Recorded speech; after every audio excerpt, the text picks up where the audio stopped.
Hi, I'm Jason Robbins, and welcome to Richmond TV's Community Focus, where we talk about what's going on in your community.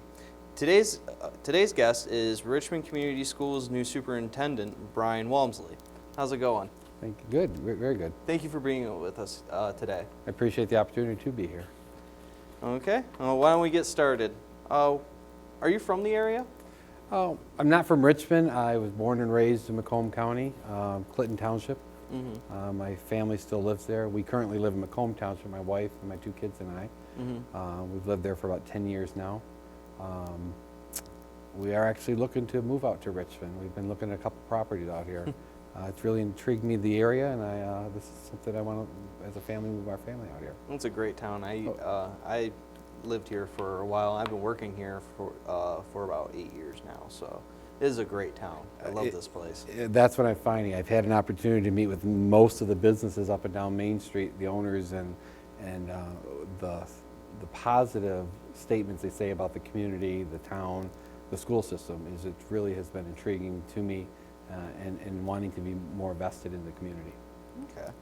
Now, what are your teaching and administrative experience that led to your interest in the Richmond superintendent position? Well, I started my teaching career in Clintondale Community Schools. I was an elementary and a middle school teacher for several years. Opportunity opened up for me to move to Warren Consolidated. I was a trainer of teachers for several years. Moved on to become an elementary principal for about 3 years there. Then I moved to central office, where I left my previous position as chief academic officer. I was there for about 6 years in that position. Okay. But what really intrigued me about Richmond is it brought me back to a community that I grew up in. Clintondale, though it's not the same type of community, it's a small community where your word, your promise is valued. And I like that. I like to get to know people. I want to know their personal stories, how I can help them and support them. And that's what I grew up in Clinton Township in the Clintondale district experiencing. Okay. And so when this position opened up, my wife and I had a long conversation about it, and we felt this was the right fit for me. And one of the things that I'm looking forward to is getting to know the people of Richmond, whether it's parents, business office or operators, because it's that personal connection that makes a community and a school district thrive and grow. Okay. So that's very good. What do you hope to bring to Richmond Community Schools? Well, what I hope to bring is a passion for improving the school system. What's here is a great program, but I see so many more things we could do as a community, but as a school system, but it's going to involve the community. Programs that we could be offering students, looking at resources and how we're allocating and spending them, and the partnerships we can create with businesses to provide programs and courses for kids that are going to be relevant for them beyond high school. Okay. The state has been pushing for the last several years that kids get prepared to go to college, four-year institutions. Not all students are going to head to a four-year institution. So I feel it is my job as a leader of the district to provide opportunities for all students, whether it's a trade school, whether it's the armed forces, whether it's a two-year college, whatever it is. I want to prepare them so when they go into those post-secondary schools, they're going to have success and they're going to be productive citizens in whatever community they choose to live in. Okay. Now, what are some of the challenges facing schools, including Richmond, today? There's no doubt that budgets and finance is a huge challenge. Ever since Proposal A was passed in the mid-90s, that shifted the way schools were funded. The state's economy, if it does well, in theory, schools should do well too in other municipalities, but that hasn't been always the case, especially in the recession that we just have been going through and are coming out of. So balancing a budget is probably the biggest challenge. The governor and the state legislators have wanted schools to become more competitive, offer more options for students, whether it's an online schooling, charter schools, whatever the case may be. And I think that's going to be the biggest challenge for public school, Richmond in particular, is how do you compete with these specialty schools with a very limited pool of resources. Yeah. And that's where the more partnerships we can develop, the more bringing the community together and figuring out what is our core mission. What do we want students who leave Richmond Community Schools and graduate to have? What skill set do we want them to have? And then build our programs around those, because Richmond, I can tell you, can compete with larger districts that have more resources. It's got, this community is so committed to the school district. I have yet to meet someone who has said anything negative about the school system. And I've been up walking down the streets here, getting ready to host a couple of Meet the Superintendents for community focus, for parents and community members to get to know me. But that's, I think, probably one of the challenges we're going to have, is how do we provide those opportunities for students with a very limited pool of resources. The other challenge we have is measuring up for the state accountability system. You know, I don't think there's anybody who doesn't want to be held accountable, even myself, as I met with the board during our workshop, is I want to know, what are your goals for me? Because we're going to reach those goals. But when the accountability system shifts, and I'm speaking about the MME and the MEEP test, that becomes very challenging, because you're basing a judgment of a school on a single test, and there's so many other variables. The latest budget has in there that they're not going to provide the testing for Smarter Balance, which is the new state assessment system that was supposed to go into effect this spring.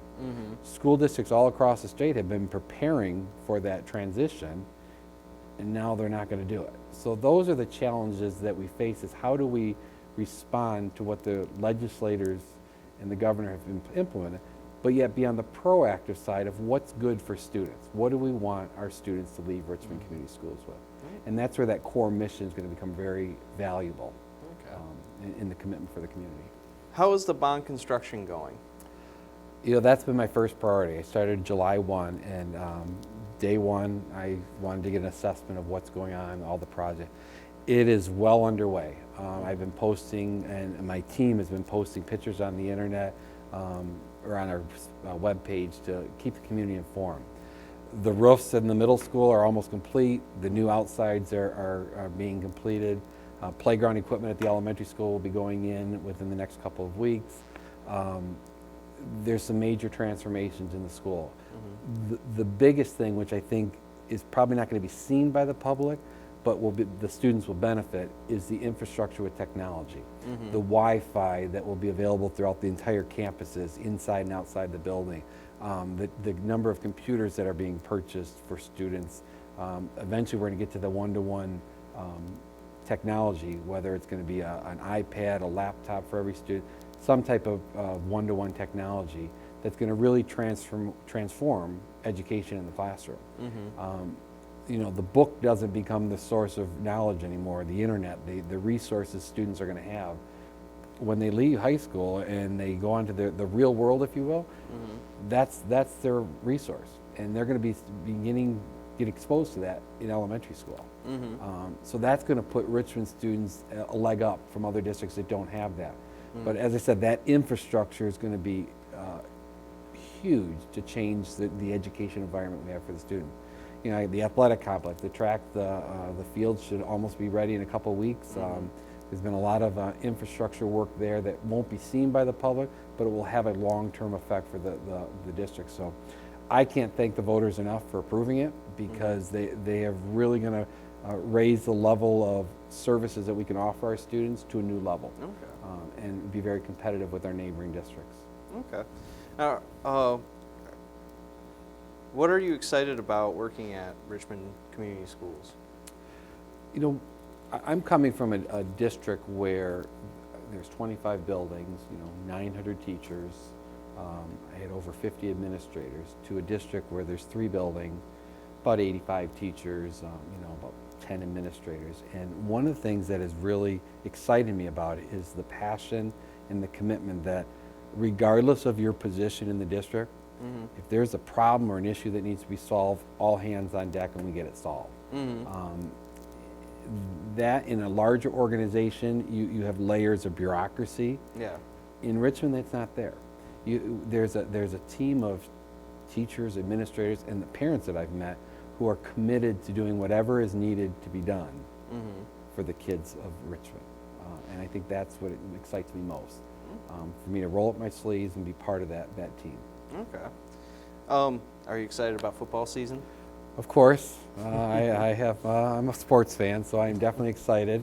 I was at, my son actually plays for another team, and Richmond was scrimmaging them, and I was out watching the scrimmage. So I'm rooting for both sides. But they have a good team out there, well coached. A lot of character among the athletes that I've been able to meet and introduce myself to, and I'm looking forward to a good season. Yeah, I am too. Which we'll be bringing on Richmond TV. Do you have any plans for the Richmond Good Old Days Festival, personal or with the schools? Well, from the school perspective, I'll be part of the parades. With the board marches in one of the parades, and then they have the children's parade. I will be part of that. My family will be here all the days of Richmond Days. We're going to be up here. I want the community to get to know my wife, Tanya, my son, Benjamin, and my daughter, Madeline, because they will become part of this community, whether we physically move here or just in the community events. That's one of the things that I think people will appreciate is I'm a dad, I'm a father. I struggle with the homework assignments with my kids at home too, just as other parents do. We have the same issues that go on in our whole household as everybody else, but I'm approachable. We talk through, we figure it out, we build the relationships to move forward. And that's what I hope to start tapping into during the Richmond Days, to understand more of the community. It's a great event. I've heard nothing but positive things about it. And so I'm looking forward to it. Yeah, it's a very nice event. I mean, the people that put it on, they work all year round, and they definitely knock it out of the park each and every year. You know, it speaks highly to the commitment of the community, whether it's a school community or if you live in the city, that they want the best for the people that live here and the students that go here. And that is a reason why I chose to throw my name in the hat for applying for superintendent, was because I want to be part of a community that invests in the community and the school system. I want to lead a school system that's going to be partnering with the community to provide opportunities for students, whether it's internships, whether it's curriculum initiatives, whatever it is. That's what is really intriguing to me into being part of Richmond Community Schools. Okay. Now, is there anything else you'd like to add? I look forward to opening day. We're going to have a great school year. Pretty soon, if the school report cards will be released, and I think that's going to be favorable news for the Richmond community. We have a new shorter walk zone that will be published in the community letter that's coming out the week of August 18th, which will allow more students opportunities to ride buses and get them to school and provide that option for parents. Okay. There's a lot going on, so I'm looking forward to launching a great school year. Well, we hope to be there for everything that you guys do, and we want to help out as much as we can. I appreciate it. Thank you very much. So thank you for joining us, and welcome to the community. Thank you very much. We will be right back to talk to Richmond Chief of Police, David Teske.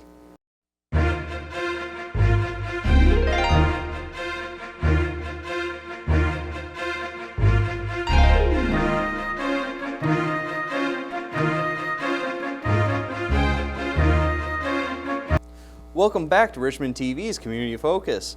I'm joined by Richmond Police Chief David Teske to talk about public safety. How's it going today? Going well, going well. That's good to hear.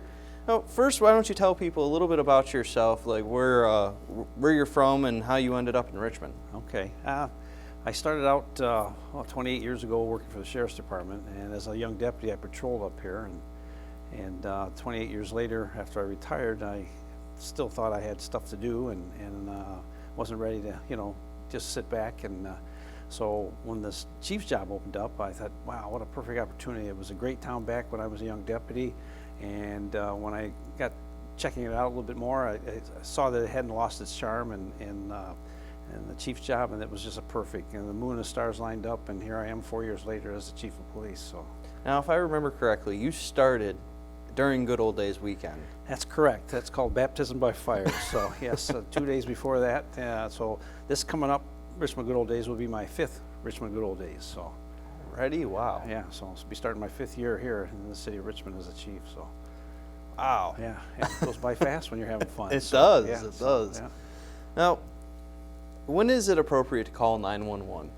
Obviously, when there's any kind of police situation, and you and I talked about this a little bit before, about people reluctant to call 911 because they weren't sure if they should call 911, or they didn't think it rose to the level of getting the police involved. You know, we're here 24/7. That's what we're here for. Anytime people have good instincts, and if they feel something's not right or something looks out of place or a suspicious vehicle, you know, they kind of get that feeling, but they sometimes don't follow through on that, and they don't call us. And that's the problem. My officers take reports all day long, and they kind of hear people say, well, it happened a couple hours ago and I didn't think I should call. Well, it's kind of late then for us to do some follow-up or find out what's going on or investigate it. So if you see something, say something, call us. The same person that answers the general fund when you get your burn permits or your house checks is the same one that's going to answer the 911 calls here. So, you know, don't hesitate to call. That's why we're here. So. Okay.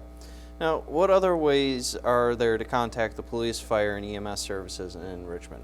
Well, we all have general business numbers, I mean, for general questions and that, but some of us have, like the city has a website, and we are linked to that.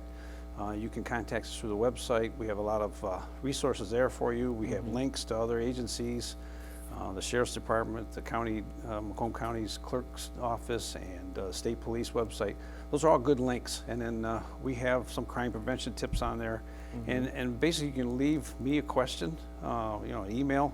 And if you want to know something or why we did something a certain way or something, just contact me. And I answer all the emails personally, so it's a great way for us to converse. So. Okay. Now, what should people do while waiting for emergency services? Well, obviously our dispatchers are well trained. So if it's an emergency situation, our dispatchers are going to help you, talk you through, like, for example, giving CPR over the phone. Or they could be that calming voice to kind of just be with you until the first responders arrive. So basically take the lead from our dispatchers. And be a good witness if you happen to be out on a scene somewhere or a crime scene or something like that, or if it's a victim that you're tending to or a family member, our dispatchers will help you walk you through that too. So. Okay. Yeah, I know a couple of the dispatchers personally, and they are really great people. They're excellent people. They're as trained as anybody else. I'll put them up against any other dispatcher in the state. They have the same standards, same training standards that all the other dispatchers have that you find at the bigger dispatch centers. So we're very lucky to have the crew that we have. So. Yes. Now, how can people support the Richmond Police Department? Obviously, they can support us in the same way that they've always done. I mean, I got here, and after being here for a while, I, changed our motto, and it's to serve and protect in cooperation with everyone. So meaning that we're all in this together. The police can't do it themselves. We need your help. So be it our business partners, or our school resources, or the other, leaders in the community, department heads, especially city council. We're all in this together, and just by supporting each other, it works well that way. That's the way it's supposed to work. Yes, very much so. Now, how does Richmond Police Department work with other first responders in the area? Mutual aid has been something that goes back way back before my time in public safety, and it's just when an emergency happens, borders and boundaries get real fuzzy, and people just naturally respond to each other's help, just like a neighbor calls for help. So sheriff's departments, state police, local agencies, fire, EMS, we all kind of work seamlessly together. We practice together at different events. We have some natural disasters through the county emergency management. We do disaster training. So, hopefully it'll never happen, and we'll never have to really test ourselves, but we think we're fairly well prepared for those kind of situations. So. Okay. Now, how can people get more information? Again, you can go to the website. There's a lot of information there. The Sheriff's Department, either St. Clair County or Macomb, have great websites with a lot of links. State Police, you can do their search engines and ask them questions. We have a website. You can ask me a question. Obviously, I'm not going to know all the answers, but if you ask me a question, I'll try and find out the answer for you and get back to you if I don't know the answer. And there's just a ton of information, especially with the information highway out there, Facebook and all that stuff. Is just you should be able to find out anything you need to know. Yeah. Okay. Is there anything else you would like to add? Basically, it's just what you and I talked about, and why we kind of decided to do this little venture is basically to get people involved and have them call us. So if you see something, say something. Don't hold it in. Don't wait till your husband gets home or your significant other and say, "Gosh, I should have called earlier." Just call us. That's what we do. I mean, that's why we're there. Help us, help you, protect your neighbors and your neighborhood, and call us. Yeah, because the police can't see everything Absolutely that's not. going on. Absolutely not. So, I mean, we can't be everywhere, and that's why we partner with you, the residents, to come and help us. They are eyes and ears that we can't be. They're our own built-in audio-video surveillance system, if you will, of the city. I mean, they tell us what's going on, and we respond, and it's a good partnership. What's nice about the community, though, is that the community really does get involved. I know every year at the police awards ceremony, there are at least a half a dozen awards that go out to citizens who help, and it's fairly high-profile cases, too. Absolutely, and that's just a sampling of what we encounter throughout the whole year. We usually do that every year and capture some of the highlights, but that happens day in and day out around this community, people helping each other. It's just, the show would be probably 3-4 hours long if I had to bring in everybody that did some good things around this community. It's just remarkable, and that's why I stay here, because I just love the feeling we get here when we're all working together on the same page. So This is a great community. absolutely, absolutely. All right, thank you, Dave, Thanks, for thank you. joining me Yeah, today. Thanks, James. Thanks for inviting me. I appreciate that. You're welcome. For any emergency, please call 911. Or for any general information, you can call 586-727-4000. You can also visit www.cityofrichmond.net. And also you can catch this and any other programming on the Richmond TV YouTube channel. Just go to youtube.com and search Richmond TV 12. And you'll find the channels. Hit subscribe and you'll be updated with all the latest videos that we provide. Thank you for joining us. Have a nice day.